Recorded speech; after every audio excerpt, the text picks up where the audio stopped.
Hello, everybody, and welcome to this Talk Tuesday. I am your co-host, Mia Saenz, and this is Lori Montry. We're the co-founders of the Greatest You Academy. And today's topic, which we love, sorry, I'm letting people in as I do this, so please forgive my eyes all over places. We have a really big a lot of people coming in, so this is beautiful. All right, so today we're going to talk about how to use somatic exercising to feel your emotions. So really during this class, we're going to dive really deep into the profound practice of somatic exercise or experiencing. I always call it an exercise because I'm always doing it. So it's my little practice. And its role in helping individuals to connect with and understand their emotions, our emotions, at a deeper level. Somatic experiencing is a therapeutic approach that explores and connects with mind, body, and emotions. By becoming more attuned to our physical sensations and bodily experiences, we can unlock the greater understanding of our emotional landscape. So let me let more people in. And Lori, I'm going to let you take it away while Absolutely. Well, beautiful. this teaching today really builds on what we talked about last week. Don't worry if you weren't here last week, but I do encourage you to look up that video, and maybe we can even, when we post this one, maybe we can even link that other one in the notes, just because it might be useful for anybody who's watching this replay or didn't get the chance to hear last week's teaching. But we talked about, just to kind of really briefly recap what we talked about. Our emotions, we're not taught how to deal with them. In fact, our usual strategy for uncomfortable or intense emotions is like, how do I get out of this as quickly as possible? I don't like the way this feels. Let me find a way to not have to feel this. Right. And so often that looks like distracting ourselves, right? Last week, we talked about there are many different strategies that we employ quite brilliantly to not have to feel our feelings, right? And so you can watch the video and hear more about those. But, one of the things that we're talking about a lot right now, because we have a class opening at the end of the month for just 30 people, is how that relates to emotional eating, right? Because emotional eating by definition is, ooh, I can't feel these emotions. Let me turn to food to help me cope, to avoid, to numb. And, but that can be many different behaviors, right? It can even be using anxiety to prevent me from having to actually feel my emotions. So there's a lot, and there's a lot of reasons, as we talked about last time, why you want to be able to feel your emotions. It greatly affects your physical health when you don't feel and process your emotions, right? Because emotions are energy. And when we don't tune in and process our emotions, that energy stays stuck in our body, and it leads to disease of all kind, dis-ease, right, in our well-being, and disease within our tissues, essentially. And I always mention there, if you're wanting to understand that better, the work of Gabor Mate and The Body Says No, and his more recent The Myth of Normal, are great resources to really understand what that means. Because I don't want you to just take my word for it, right? We have incredible body of knowledge around the effect of not being able to feel and process our emotions and its effect on the body. It's also a form of abandonment for ourselves, right? The part of us that is feeling the emotion, if we're not allowing that in and tending to it, we're essentially abandoning that part. And so there's a lot of reasons why I encourage you to watch that video. But in this video, we really want to talk about, okay, let's assume you've watched the other video, you understand, like, yes, I need to learn how, I want to learn how to, raise my emotional intelligence, to be able to feel my emotions, get the information, see them as a beautiful guidance system instead of something that tosses me about and something that I need to avoid. Okay. So if that's our new goal, right? Instead of how do I feel better as quickly as possible, how do I feel and process my emotions much easier? So with that in mind, I really want to highlight for us that when we pay attention to our emotions, we are able to really shine a light on some of the wounds and the thought patterns that are keeping us stuck keeping us stuck in behaviors we don't want, keeping us stuck in life circumstances we don't want, keeping us stuck either in relationships that aren't serving us or without relationships that could be serving us, just not being able to shine our light in the world.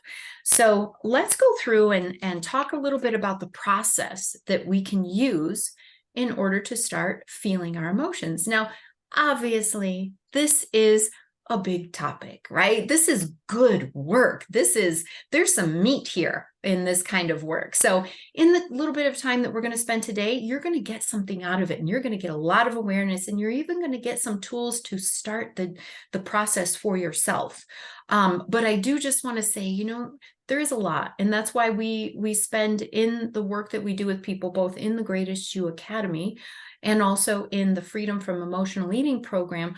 We spend time on this, and we give you a lot of tools and a lot of understanding and a lot of opportunity to really apply this and integrate it in your life. So, don't be discouraged if, you're taking away from what's here today and you think to yourself, there must be some other missing things. Am I doing something wrong? No, you're not doing something wrong. It's just, there's a lot to this topic and to this, a lot of tools and modalities that we won't be able to necessarily touch on in this little period of time, but you can still get a lot out of it. I just want to make sure that when you walk away from this, you're like, okay, there's more here. So if I don't start doing it perfectly, right? It's okay. I haven't necessarily gotten everything I need to do it at its highest level. So just keeping that in mind. So let's say you come across, right? You're recognizing that you're experiencing an emotion that feels really intense. For some people, I'm just going to choose one today because I've been hearing so much from people, they're really understanding that the biggest emotion that is, I would say, most difficult for them or really hurting them is that feeling of I'm not enough. That feeling of inadequacy, that feeling of, everybody else is better than me. I'm not doing it right, kind of a thing. Okay. And that's so pervasive, and it's so damaging and limiting that's a good one for us to kind of work with today. So if we're in that space, and the first step in learning how to process and feel emotions is to be aware of it, right? And that may sound surprising, like, of course I'm aware of my emotions, right? But a lot of us aren't, actually. We keep ourselves really busy so that we don't see and realize what's going on for us. And it can just feel very, very dangerous. Sometimes people will even tell me, well, I don't think I'm an emotional eater because I'm not really having any emotions when I eat. And really what's going on is that they've become so proficient at shutting down emotions with food that they do it before the emotion even becomes recognizable. And that's just, something, it makes sense, because if those emotions are big and uncomfortable and I don't have the resources to deal with them, it's really quite brilliant that I've figured out a way not to let them in at all, right? So this first step of noticing and gaining some awareness, what are my emotions? It might require you to do some slowing down and some tracking, to set aside a minute 3 times a day or something like that, where you just sit and check in and take a little inventory. What am I feeling? What are the emotions that are coming up? And in that way, kind of open the door to that. And hopefully the emotions will present themselves more and more and more, and you'll become more aware of what's going on inside you. Sometimes, we can be aware of our emotions first through our thinking.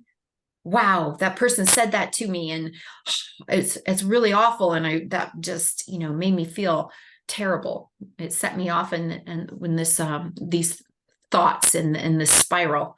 Or you might feel it first in your body. You might have a sinking feeling in your stomach, or flushing in your face, or a constriction in your heart, or something like that. And you'll say, oh, my body is telling me there's an emotion here, right? I'm feeling the energy of some emotion. Okay, this is a chance for me to step back a little and notice what's going on. What is the emotion? My body told me that there's an emotion here. So whether it's, first recognized in the mind or first recognized in the body, the first step really is to become aware of your emotions. Sometimes you can't really identify and label exactly what it is. You may say, I don't feel good, right? Or I feel anxious, right? Anxious is usually kind of a blanket emotion for something else actually going on. So that first step, of being just aware, hey, I'm feeling something here, is a really important part of this process. And once you've become aware of your emotions, and whether that means you've had to do a little bit of detective work and some tracking over a period of time, or listening more to your body, the second step is to grab your higher self, right? In that moment when the emotions are there, you want to grab your higher self and you want to make a commitment to yourself that you're going to stay, right? And that can be a really hard thing. But to recognize, wow, I'm feeling that sense of not enoughness, rather than, pushing it away, saying, oh, this is bad. Oh, I don't like this. I don't like the way it feels. What can I do to avoid it? Right? Do something to make myself feel worthy, right? Do something to distract myself from this feeling. Eat food, shop, buy something to make myself look better, or clean my house so that I can be, well, at least I'm tidy. All of those things, setting all of that aside and agreeing with yourself, making a commitment. I'm going to be with this not enoughness, and actually work with it, and actually make a space for it and allow it to be here. And I said, grab your higher self, because this can be very, very challenging, right? None of this is something that you just run down this list and start doing overnight. This is something that you build these skills when you show up consistently with yourself. And a lot of times, with help and guidance and other tools that make each of these steps a little more doable, but really allowing yourself to be committed to the experience and to looking at it and being with it. I always encourage people to make a statement and make it out loud if you can. If you're not a weirdo, you're in the middle of some quiet place and you're all of a sudden you're like, okay, higher self, let's be together and really allow space for this emotion. Emotion, I'm making a space for you. I welcome you here. All of my emotions are good. All of my emotions are valid. All of my emotions deserve attention and to be seen, right? In my course, I teach people how to surf the wave of their emotions. And so, and we'll talk a little bit more about that analogy and how that works. But, you could say something to yourself like, all right, here's a wave coming in. I'm ready to ride it, or hold on tight, here it comes, or something like that, to acknowledge what you're actually doing, right? You're making a space for this. And then the third step is kind of what we were talking about in the very beginning, which is to reconnect with your body. Okay. And this is where the somatic experiencing aspect of this process comes in. And, emotions are energy. We said that already. And that energy is going to be felt and sensed somewhere in your body. Right. So you can see this example very, very clearly when, let's say, you're driving down the road and you have a near miss, and somebody almost rear ends you, or you almost rear end someone else. What happens in your body in that case, right? It might be a little bit different for each of us, but you might have a racing heart. Your stomach might feel like it's going to it dropped into the earth or something. You're going to really have physical sensations that accompany that big emotion of fear, right? Likewise, when you fall in love, and your heart is fluttering and your stomach is full of butterflies and all the other wonderful things, right? We see in those cases how palpable the energy of emotions are in our bodies, right? So what we want to do here is, with that understanding that emotions are energy and the energy is somewhere in our body, we want to turn to our body, check in, and find out, where am I feeling this emotion in my body? Okay. With the feeling of not enoughness, right? It could be anything. It could be, a pain in your chest, in your heart. It can feel like a knife going into your chest. It can feel like a pit in your stomach. There's no right or wrong. There's only noticing here. And for each individual, it can look very different. So tuning into your body, okay, here I am with the emotion of not enough. I've made my commitment to allow it to be here, for me to stay in it. And now I'm going to tune into the body and find out, where is it? Let's just say it's like a pit in your stomach. Okay. This is where somatic experiencing can be very, very valuable to help us not take away the emotion necessarily, right? Our goal is not to chase it away. Our goal is to sit with it and metabolize that energy that comes along with it, right? So in the moment, we're going to tune in. We're going to kind of let our mind just kind of be. We're not going to be paying attention. We're not going to go into stories. Oh, what is this about? What should I be thinking instead? Am I justified for feeling this? What? All of that takes away from your ability to be embodied, takes away from your ability to actually be in tune with your body and to use your body, allow it to be processed in that way. So yes, you're going to have thoughts, right? We're not going to say to turn off your mind. That's not really a possibility for brilliant humans. And that's okay. We don't need to. We just don't want to follow any of the paths that the mind wants to take us. We want to basically be like, oh, okay, that's a nice thought. Interesting. And tune back to the body, tune back to the body. So if it's a pit in your stomach, let's say, that you're noticing as a result of feeling and being aware of not enoughness, using somatic experiencing in a supportive way. So putting your hands on the area of your body that's experiencing the emotion. It's really as simple as that. What would feel good to that part? You might consider putting a weighted blanket there, putting something soft there, hugging a pillow if it's in that general area of your body, your hand placement, and play around with your hand placement. Don't just put your hand there and say, is this working? Play around with it. Notice, do I want one hand? Do I want two hands? Do I want a lot of pressure? Do I want it up higher? Do I want it down lower? Play with it until you get that message from your nervous system, from your body. Oh yeah, that's the place right there. This feels good. This feels right. I don't want to take my hand from here. That's how you know you've found something that is truly supportive to the system. And, you can start to just make that space and literally just sit in it in that supported way. And you can ask the part, right? The pit in your stomach, is there a way that you want to move? Is there something else that I can do for you? You can ask that part if it has a message for you. And these are kind of more advanced things that we can play with as we go through. But somatic experiencing can allow us to process. It can also allow us to be in those moments that feel very intense, with emotions that we've not been able to be with and to feel. But with the support of the somatic experiencing, we're able to stay in the moment and stay engaged and continue to process what's happening for us. So before we go to any further, Mia, I just wanted to check in and see what you'd like to add and what's important to say. This is all so valuable and so important to us. I love that people are coming. Yay, come. Another really important thing that I'd like to just hit on just for a moment that Lori spoke of is the emotional intelligence.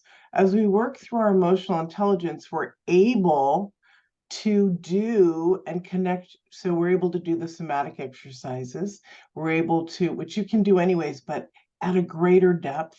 We're also able to connect to our higher self at a greater depth because we're working through this space within us that keeps telling us no, right?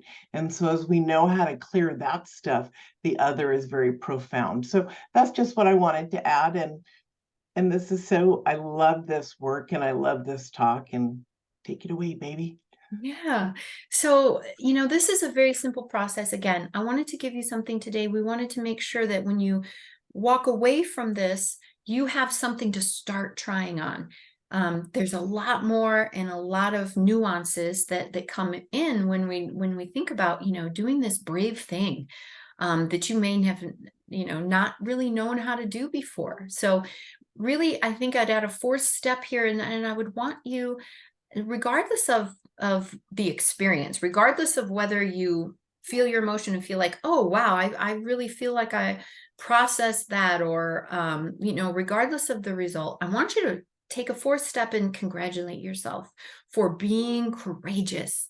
Even if you don't get to the feeling, even if your body is a little bit closed down to you right now because it's not been a safe place and you can't identify where you're feeling the emotion in your body, that's okay. And you still can take this fourth step and congratulate yourself for being so brave to be willing to open up a space.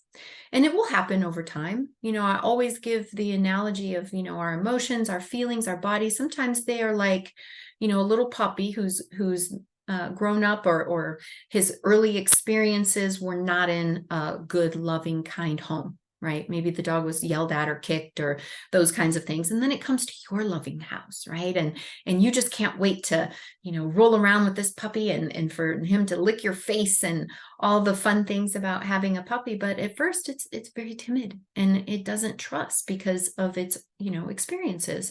And that's how your system is. And that's how your emotions can be at first. So it takes some time. We have to go to the kennel, and the dog's in the corner, like, oh, what are you going to do to me? Right? And we have to day by day tend to it and be sweet to it and help it understand. Open the gate, the door, and put the food and say, here you go. You don't have to do anything. This is me showing you love and concern. And eventually the dog, it will make his way out and will trust you.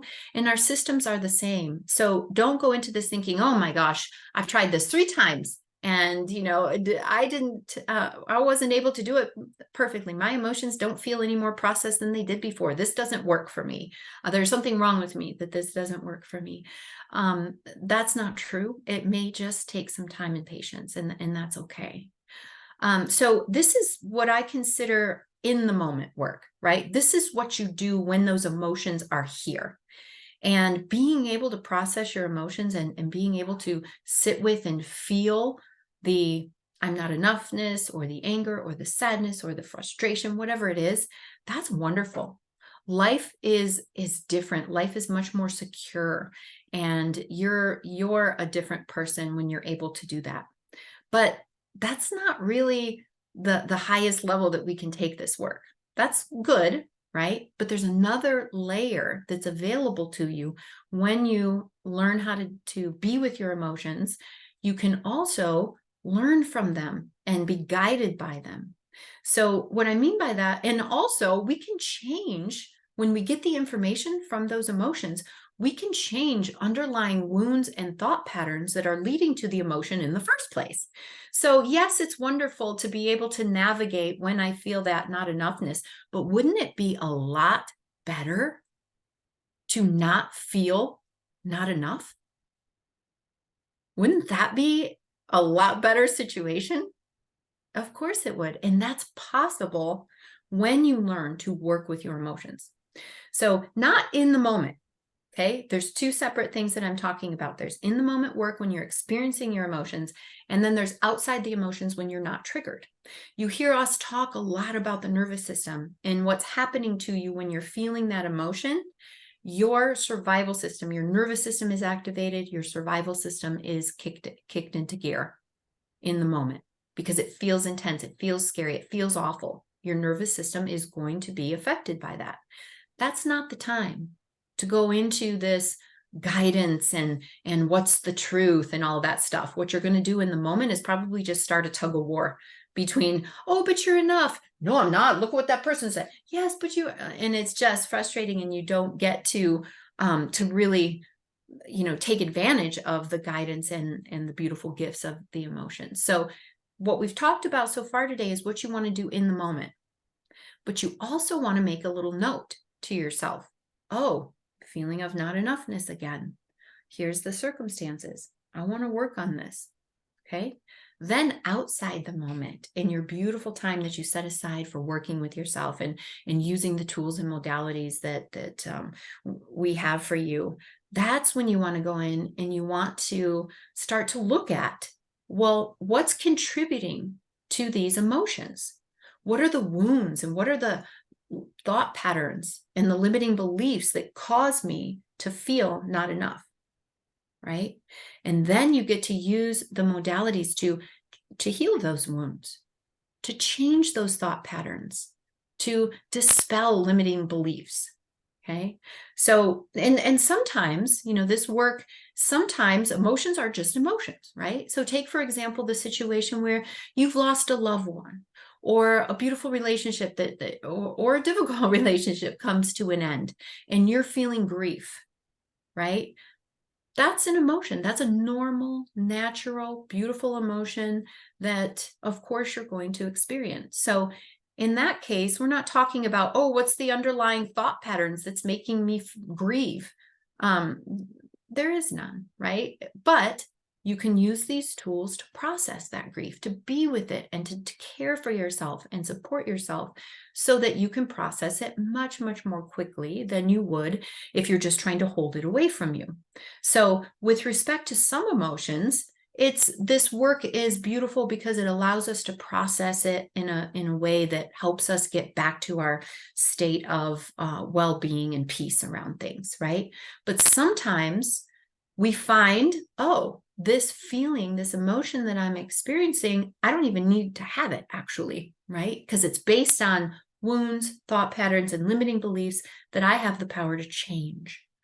So, with respect, let's say you're in a situation where you get some feedback, maybe feedback from your partner, you hurt my feelings when this, or I feel like you're not, sensitive to my need for X, or you get some feedback from work or from a colleague or something like that, where it's like, hey, this wasn't done correctly, or this really wasn't what we were after. Okay.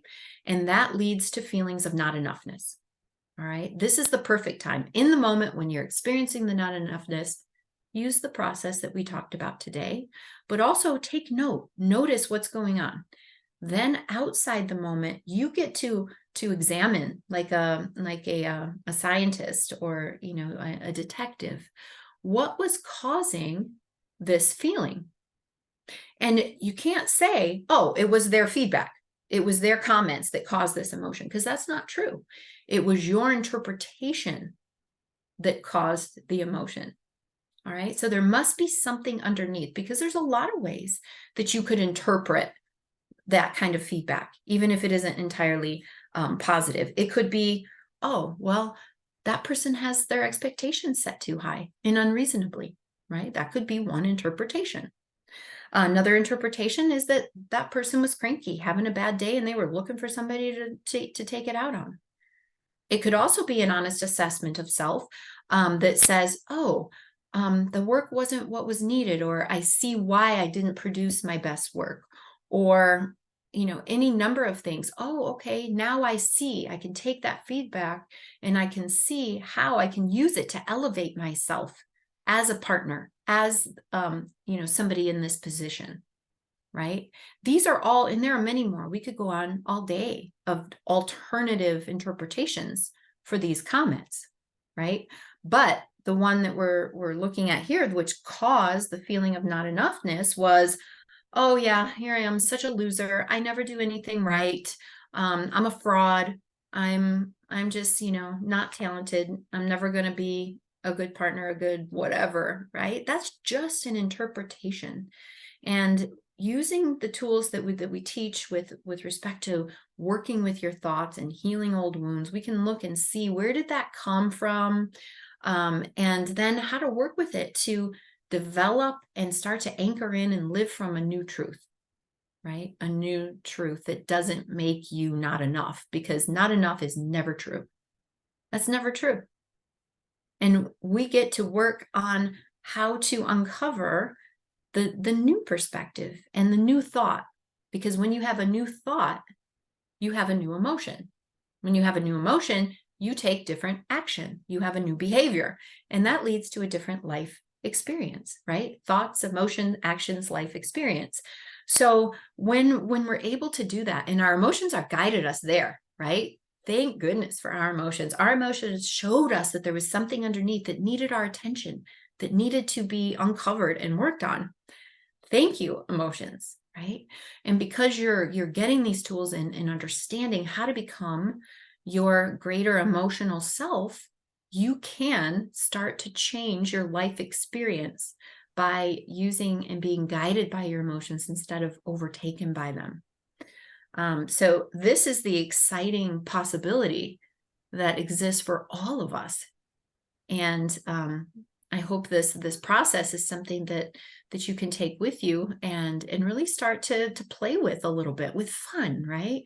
And Mia and I always mention, we have the Facebook group, the Greatest You Revolution, and also the Freedom from Emotional Eating Facebook group that allows you to share with us, how did integration go? What questions do you have? Where did you run into a snag, so that we can support you and help you get the most out of the effort that you're putting in and the information that we're sharing. Mia, what other thoughts do you have about, this beautiful gift that our emotions are, and how we can use them as guidance? Well, I was first going to say that what you teach here in the freedom from emotional eating aspect of it, because we also have the greatest you, as Lori said, is so profound, because so many people struggle until the day they die with food because they can't handle their emotions. And I happen to also work on our marketing besides, Lori and I are partners, but she does one aspect, I do another, in addition to our teaching. And what I've seen from some of the videos that I'm putting up on having put up on the website is profound people losing hundreds of, or 75 pounds, 100 pounds. I could never do this. I was a coach and still didn't understand. And things that blew me away that are so powerful for us. And with understanding your emotions, maybe not so much with food, because that's a tricky one, right? That goes back to our early childhood, how we were told to sit at the table until we either fell asleep or ate our food or whatever, or gotten beat, or whatever the scenario is. It takes us back to that, where we are tied and tethered to our food until we're not. So understand that. Also, the emotions, when we understand, we can release everything, right? So you may be working on your mother wound, your sister wound, your whatever, right? And not whatever in a bad way, but there's so much that we're healing storylines within our life, that this work too will help with that aspect of you. And vice versa, except for, as I said, one of the roughest ones is food, right? And so it's powerful, because what I was also hearing was, in those sessions with Lori, everything became clear to people. And it was not just a hit and miss. She really guides you through that. So regarding our emotions, we love them, we hate them, we're excited about them, we're sad. And so to be able to narrow down, we love being happy, right? But when you're not happy, when you're in the state of frustration, or you can't move, you don't know where to go to next, understanding your emotions will guide you on your life path. And so it's a beautiful place to know. And when you do feel, I've had pain in my body from emotions. And when you do feel that, you can say, wow, I'm actually getting there, to keep releasing them. At least they've come to the surface so I can identify that there's something going on. And then when you release that, it's out of your body. Do you know what it feels like to be 1,000 pounds less when you've completed all, not even completed, we're always going to be on a journey, but when you can complete your emotional work and you feel light after each breaking of a story, so to speak, the energy of it, you're going to be like, there went another 100 pounds. It's like, and you may be an 87-pound person, it doesn't matter. I'm just saying, emotions are emotions that can weigh us down. So it's really amazing to be able to get to that place where you can also feel and I'm a self-love girl, where you can also, that's what I teach. So that you get to a place where you feel that inner love for yourself, because you're not fighting with yourself. You're not taking away from your family's events because your food is messing you up, or Aunt Millie has upset the table again, and so you just down the cheesecake. These are things that you'll actually have tools to say, wait a minute, that cheesecake is lovely. I've worked through this already, and then go back to your basics to realize maybe a bite or two would be lovely. Maybe a whole piece. It depends on the individual. But I think you're also going to find that once you heal your emotions, your food desire is going to change too, because you're not going to be pulled on the candy bar or the this or the that. Yeah. Yeah, absolutely. And, so Mia, you're helping us, understand there's, depending on in our community, we do have people who do struggle with emotional eating. We also have people who don't struggle with emotional eating, but also see the same kinds of ways that they avoid and the implications of not being able to feel emotions. So what we have is, two different paths essentially. If you are someone who struggles with emotional eating, then we are in a space right now. We're getting ready. We have the event, the 3 keys to overcoming emotional eating, which is the video event is starting. The first video goes out on Monday, the 8th of October. So the 9th of October. The 9th. Thank you. It's okay. Yeah. 8th, 9th. I'm a numbers girl, guys. Next Monday, you are, the 9th, you can, sign up and receive those videos and understand your relationship with food a little bit better, and understand how important being able to surf the waves of your emotions can be in overcoming that challenge. So we can put that in the chat, but the URL to sign up for that is overcomingemotionaleatingclass.com.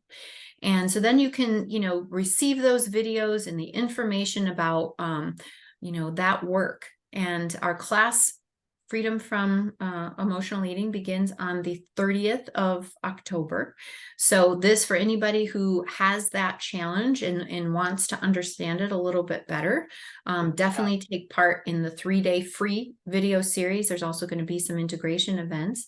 In fact, one of the integration events is going to be at this time during our teaching next Tuesday.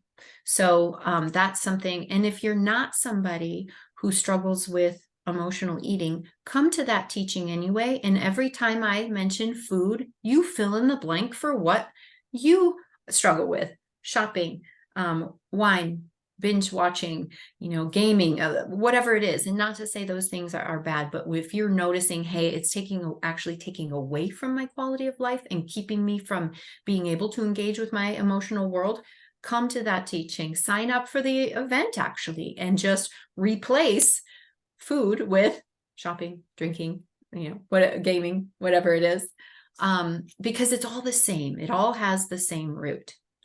And you can also, of course, check out the Greatest You Academy, because in the Academy is where we dive into, all of this also, from the standpoint of your relationships, your vocation in life, the work that you want to do, your spirituality, your well-being, your health, all of those things. So the point is, these things are foundational, right? And there's a couple of options for you to be able to take this work, learn about it more fully, develop it for yourself, along with all the tools and strategies that support you in being able to actually integrate it into your life. As always, we really welcome your input. Help us understand what types of things do you want to hear about and for us to focus on in our teachings. And most especially, tell us how you're taking this information away and bringing it into your life, because that's where change happens. Showing up here is awesome. And you guys are, seriously, you deserve to be congratulated for just taking a time out of your day to let this information come into your mind, right? That's a great thing in and of itself. But there's more available to you. The more you work with it and integrate it and get support around it, that's where the real change is going to happen for you. So we've got ways for you to do that, and really want to support you in those ways. Absolutely. Very, very beautiful. All right. Any quick questions? Okay. Sounds wonderful. I'm going to turn off the recording. Thank you, everybody, for joining us. This was really awesome.